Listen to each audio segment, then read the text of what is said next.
entertainment. He brings a good fight.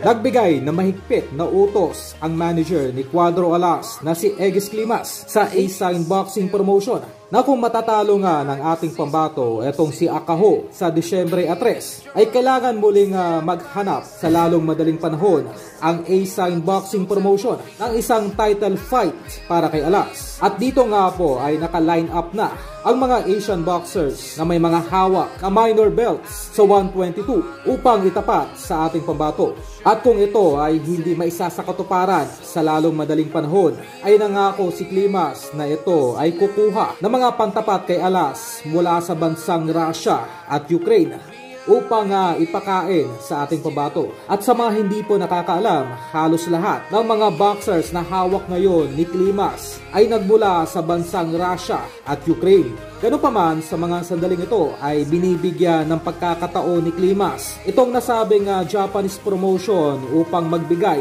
ng isang title fight kay Alas sa lalong madaling panahon or matapos madispatch siya ang nasabing makakalaban nito ngayong Sabado. Sa kabilang banda ay nangangamoy selebrasyon na nga po yung linggo para sa kampo ni Cuadro Alas dahil ngayon pa lamang ay hinahanda na ng mga kasamahan nito ngayon sa South Korea ang mga sorpresa at pampaaliw sa ating pambato.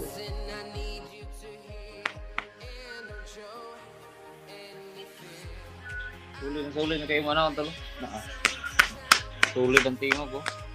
Sa tingog sa lawas guys, sulit kayo. Ano na? Puro na bato sa ungol. Ungol na, ungol.